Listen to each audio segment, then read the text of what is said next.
The United States of America. Born in 1776, our country is the offspring of a religious-based heritage of liberty under law. Blessed with great natural resources and a pioneer people given to industry and moral discipline, our nation grew to be strong and prosperous and developed the finest governmental system ever devised by man. America soon became known as the refuge of the world's tired, hungry, and poor. Millions left everything in the old world to start over in a land that rewarded initiative and hard work and perseverance. The many millions who didn't come here found comfort and hope in knowing that indeed there was such a bastion of freedom and opportunity, a place where dreams could become reality.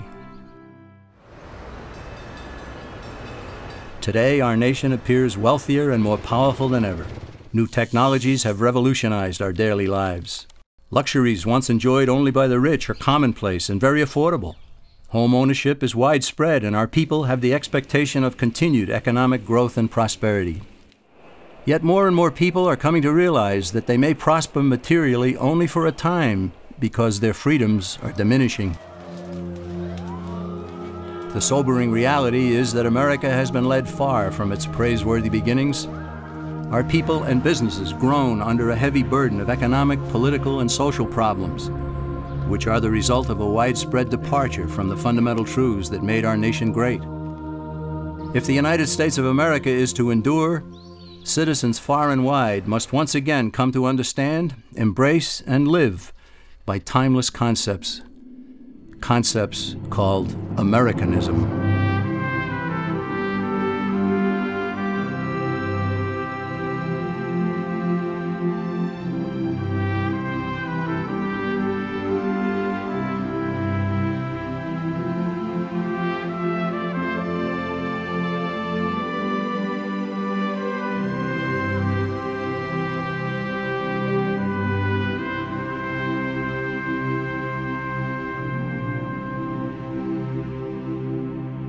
What made America great and set it apart from other lands? Was it natural resources? No, other lands are equally blessed. Was it the people? No, the people who built America came from elsewhere. Was it government planning and wisdom that spurred our nation to such heights? No again. It wasn't what government did that made America great. It was what government was prevented from doing that made the difference. What set America apart from other lands was freedom for the individual. Freedom to work, to produce, to succeed, and especially to keep the fruits of one's labors. America became great precisely because the stifling effect of too much government had been prevented. However, freedom in America was not totally unrestrained. Americans overwhelmingly chose to limit their actions with moral codes such as the Ten Commandments, personal morality, and limited government. It's a combination that characterized America and made it the envy of the world.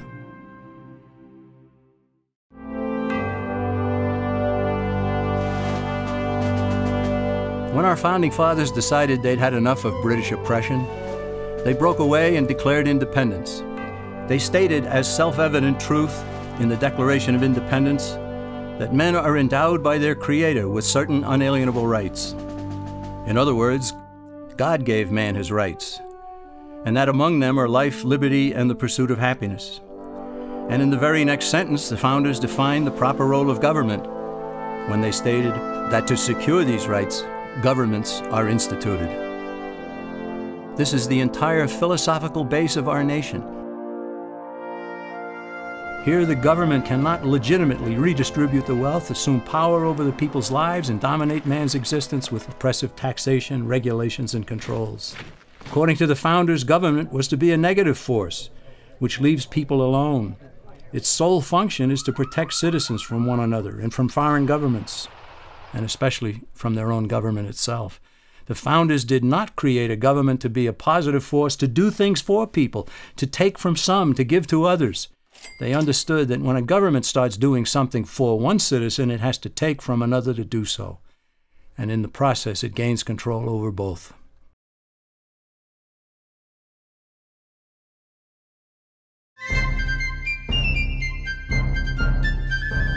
Britain's rulers didn't accept the Declaration of Independence, so our forefathers had to fight a war to make it stick. By 1783, the war for independence had been won, and British forces were sent back across the sea. But the governmental system at that time was weak. It had no power to settle disputes between the states, nor the power to tax for proper needs, such as national defense. So in 1787, delegates from 12 of the 13 states met in Philadelphia to revise the system, and they produced an entirely new governmental structure known as the Constitution of the United States. Keeping faith with the thunderous assertions in the Declaration, the Constitution was written to govern the government, not the people, and not the states, each of which was a jealous guardian of its own sovereignty. The founders created a central government with strictly limited powers. This left the states free to compete with one another to be the best state, the one with the least amount of taxation and controls, one where citizens would want to build a business and raise a family. That spirit of competition produced excellence, as honest competition always does. It's important to note that the Constitution wasn't forced on the people. It was sent back to the states for ratification, and several of the Founding Fathers wrote essays explaining it in an effort to persuade fellow Americans to adopt this new system of government. Some of the essays written by James Madison, Alexander Hamilton, and John Jay were collected into a volume known as the Federalist Papers. Those essays provide valuable insights into the intent of the founders in establishing our government. Eventually, all 13 states ratified the Constitution, and then each ratified the first 10 amendments known as the Bill of Rights, further tying the hands of the federal government. These amendments are indeed about rights, but it would have been better had the Bill of Rights been labeled the Bill of Limitations on Government. Why? Because it's vital to realize that the Bill of Rights never gave citizens any rights whatsoever. Its sole purpose was to safeguard God-given rights by limiting government power.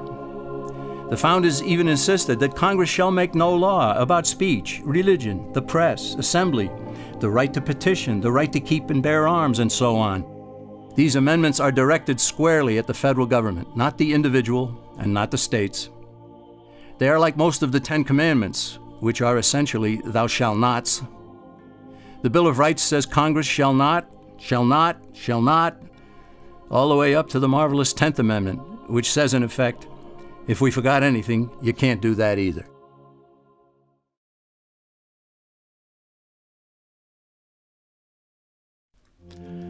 When Benjamin Franklin exited the Constitutional Convention, he was asked by a woman, "Sir, what have you given us?" His immediate response was, "A republic, ma'am, if you can keep it." Yet most Americans today have been persuaded that our nation's governmental system is a democracy and not a republic. The difference between these two is essential in understanding Americanism and the American system. Before we discuss political systems, however, it's helpful to address the confusion that has been spread about the political spectrum. Many have been led to believe that the political spectrum places groups such as communists on the far left, fascists or dictators on the far right, and political moderates or centrists in the middle. However, a more accurate political spectrum will show government having zero power on the far right to having 100% power on the far left. At the extreme right, there is no government. The extreme left features total government under such labels as communism, socialism, Nazism, fascism, princes, potentates, dictators, kings, any form of total government. Those who claim that Nazis and fascists are right-wing never define their terms. This amounts to spreading confusion. Toward the middle of the political spectrum can be found the type of government limited to its proper role of protecting the rights of the people. That's where the Constitution of the United States is. Those who advocate such a form of government are really constitutional moderates. So let's analyze the basic forms of government. They are monarchy or dictatorship ruled by one, oligarchy ruled by a few, democracy ruled by a majority, republic ruled by law, and anarchy, which is ruled by no one. In discussing these five, we'll see that they can be narrowed down to even fewer. Looking first at monarchy or dictatorship, this form of government doesn't really exist in the practical sense. It's always a group that puts one of its members up front. A king has his council of nobles or earls, and every dictator has his bureaucrats or commissars, the men behind the scenes. This isn't ruled by one, even though one person may be the visible leader. It's ruled by a group. So let's eliminate monarchy, dictatorship, because it never truly exists. Oligarchy, which is ruled by a group, is the most common form of government in all history. And it is the most common form of government today. Most of the nations of the world are ruled by a powerful few, and therefore oligarchy remains. At the other end, we find anarchy, which means without government. Some people have looked over history and found that many of its worst crimes were committed by governments, so they decided that having no government might be a good idea. But this is a mistake, because as the ancient Greeks stated, without law there can be no freedom. Our founding fathers agreed and held that some amount of government is a necessary force in any civilized, orderly society. In a state of anarchy, however, everyone has to guard life, liberty, and property, and the lives of family members. Everyone must be armed, and movement is severely restricted because one's property has to be protected at all times. Civilized people have always hired someone to do the guarding, a sheriff, a police force, or some branch of government. Once law enforcement was in place, the people were freer. They could leave their property, work in the fields, and so on. In short, the proper amount of government makes everyone freer. There are some who advocate anarchy, however, not because they want no government, but because they don't like what they have. They use anarchy as a tool for revolutionary change. The condition of anarchy is very much like a vacuum where something rushes in to fill it. These calculating anarchists work to break down the existing government with rioting, killing, looting, and terrorism. Tragically, the people living in such chaos often go to those best able to put an end to it and beg them to take over and restore order. And who is best able to put an end to the chaos? The very people who started it. The anarchists who created the problem then create a government run by them, an oligarchy, where they have total power. This is exactly what happened in Russia that led to Lenin taking total power, and in Germany where Hitler's brown shirts created the chaos that brought him to power. But anarchy isn't a stable form of government. It's a quick transition from something that exists to something desired by the power-hungry. It's a temporary condition, and because it isn't permanent, we eliminate it as well. The word democracy comes from two Greek words, demos, meaning people, and kratein, meaning to rule. Democracy, therefore, means the rule of the people, majority rule.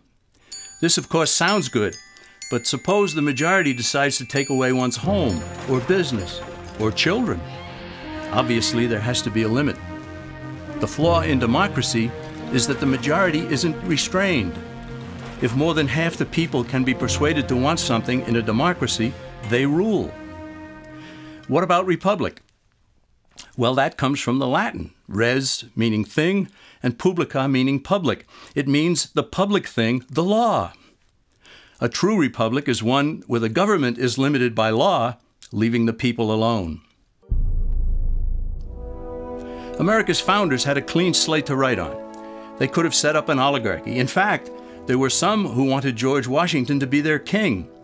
But the founding fathers knew history, and they chose to give us the rule of law in a republic, not the rule of a majority in a democracy. Why? Let's demonstrate the difference in the setting of the Old West. Consider a lynch mob in a democracy. 35 horseback riders chase one lone gunman. They catch him, and they vote 35-1 to hang him. Democracy has triumphed, and there's one less gunman to contend with. Now consider the same scenario in a republic. The 35 horseback riders catch the gunman and vote 35-1 to hang him, but the sheriff arrives, and he says, "You can't kill him. He's got his right to a fair trial." So they take the gunman back to town. A jury of his peers is selected, and they hear the evidence and the defense, and they decide if he shall hang. Does the jury even decide by majority rule? No, it has to be unanimous, or he goes free. The rights of the government aren't subject to majority rule, but to the law. This is the essence of a republic. Many Americans would be surprised to learn that the word democracy does not appear in the Declaration of Independence or the U.S. Constitution, nor does it appear in any of the constitutions of the 50 states. The founders did everything they could to keep us from having a democracy. James Madison, rightly known as the father of the Constitution, wrote in essay number 10 of the Federalist Papers, "Democracies have ever been spectacles of turbulence and contention, have ever been found incompatible with personal security or the rights of property, and have in general been as short in their lives as they have been violent in their deaths." Alexander Hamilton agreed, and he stated, "We are a republican government. Real liberty is never found in despotism or in the extremes of democracy." And John Adams, a signer of the Declaration of Independence, stated, "Democracy never lasts long. It soon wastes, exhausts, and murders itself." The founders had good reason to look upon democracy with contempt, because they knew that the democracies in the early Greek city-states produced some of the wildest excesses of government imaginable.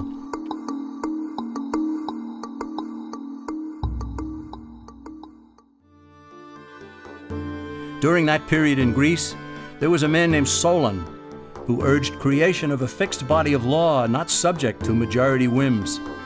But where the Greeks never adopted Solon's wise counsel, the Romans did. Based on what they knew of Solon's laws, they created the 12 tables of the Roman law and, in effect, built a republic that limited government power and left the people alone. Since government was limited, the people were free to produce, with the understanding that they could keep the fruits of their labor. In time, Rome became wealthy and the envy of the world. In the midst of plenty, however, the Roman people forgot what freedom entailed. They forgot that the essence of freedom is the proper limitation of government. When government power grows, people freedom recedes.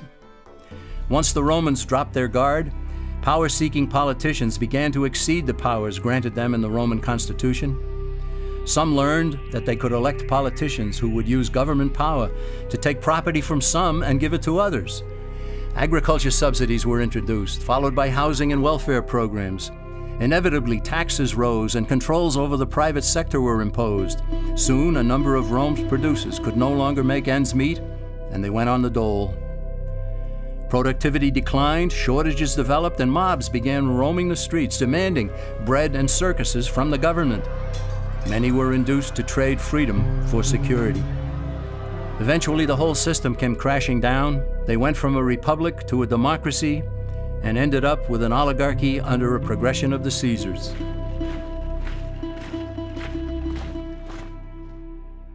Thus, democracy itself is not a stable form of government. Instead, it is the gradual transition from limited government to the unlimited rule of an oligarchy. Knowing this, we as Americans are ultimately left with only two choices. We can keep our republic, as Franklin put it, or we will inevitably end up with an oligarchy, a tyranny of the elite.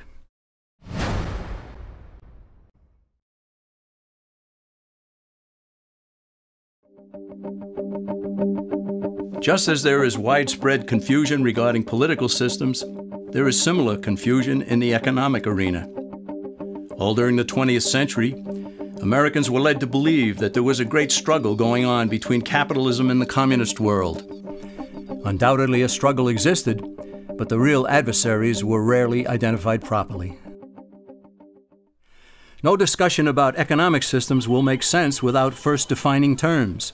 And one of the most basic terms in economics is capital, whose definition is the means of production.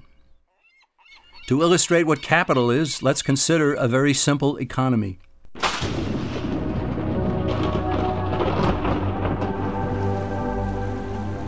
On the sands of a small island, a castaway has just washed ashore. He has no food and he's hungry. He searches the island, he finds no berries, coconuts, or anything edible. He goes back into the water and tries to catch fish with his bare hands, but he fails. So he goes back up on shore and he finds a bush. He breaks off a branch, he gnaws at one end to make a sharp tip. Back into the water he goes, and with his spear, he catches fish. His spear is capital. It's the means of production for catching fish. He gave up some of his time and some of his energy to produce something he could not eat, but something that would help him to produce something that he could eat. Capital, therefore, can be tools, machinery, and even a man's handmade spear to catch fish. Such being the case, consider that the communists in the former Soviet Union, as well as in China and Cuba, have always used tools and machinery. Officials there even view people as capital.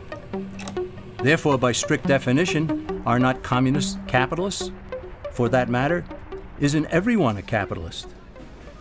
And so, is not every economic system a capitalist system? What then is the difference between what the communist system is and what the American capitalist system is supposed to be? The difference is ownership of the capital. Is the system monopolistic, state-controlled capitalism, or is it competitive, free enterprise capitalism? It is between these two opposing economic systems that a battle has always raged. Before we proceed, let's also define free market.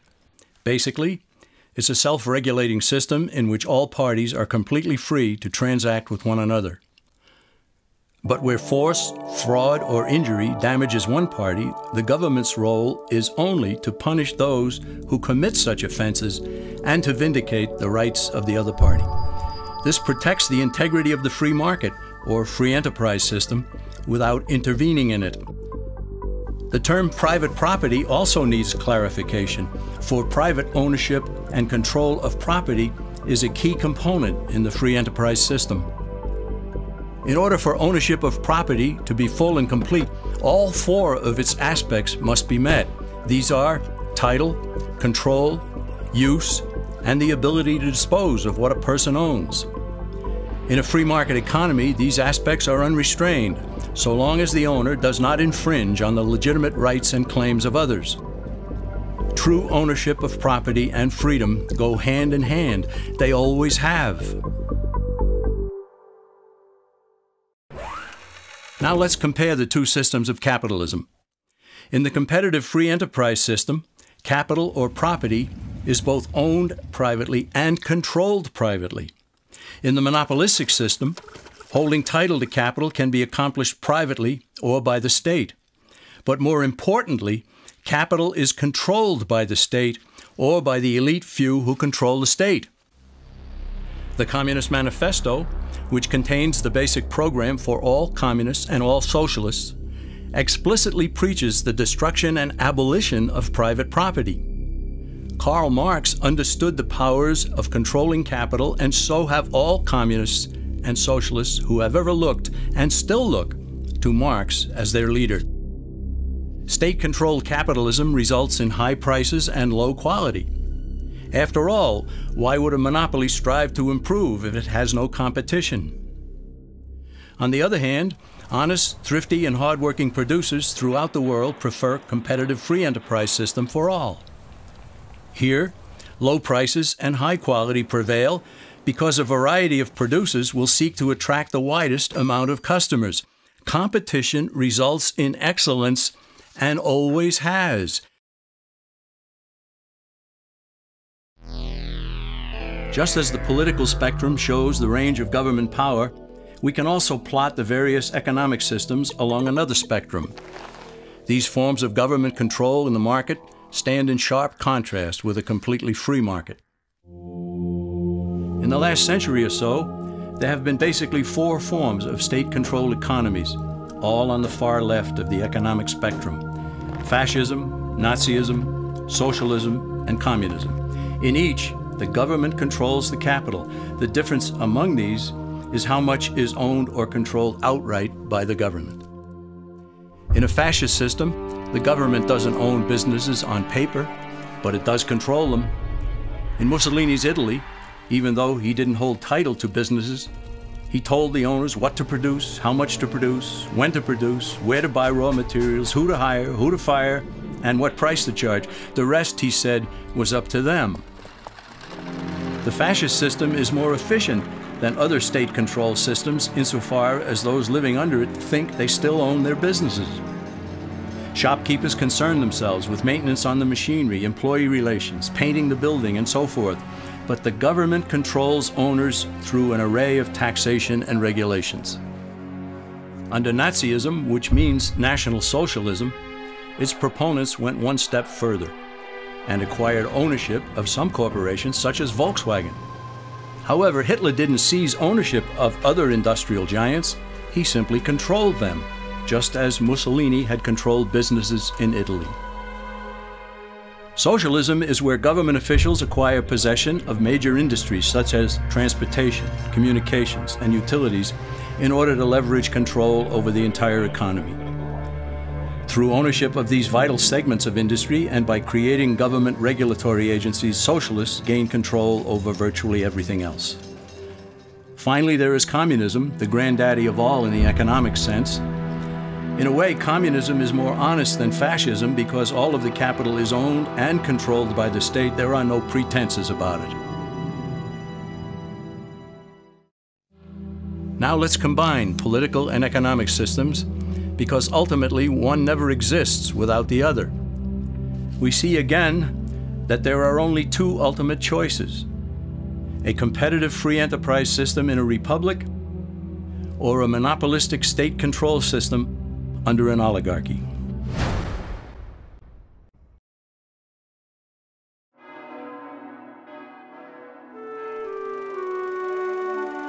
A moral people have always been a vital element of America's strength.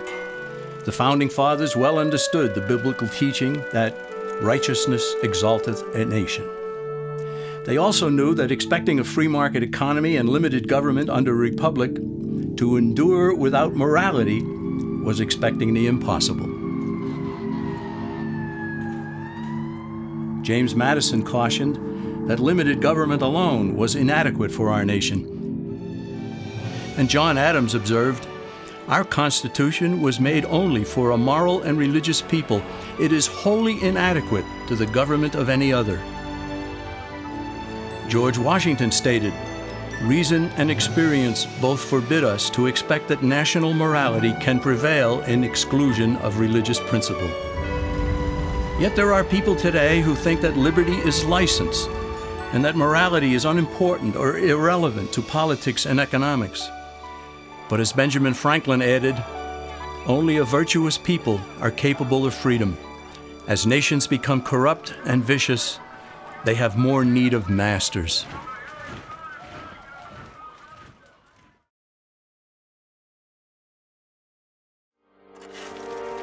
The alternative to Americanism is what has condemned most of the human race to live as slaves throughout the millennia.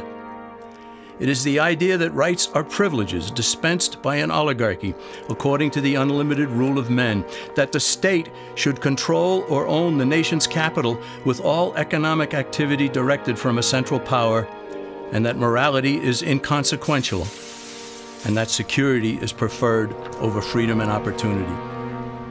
Our nation continues to be steered off course, and the principles that led to America's greatness are being cast aside.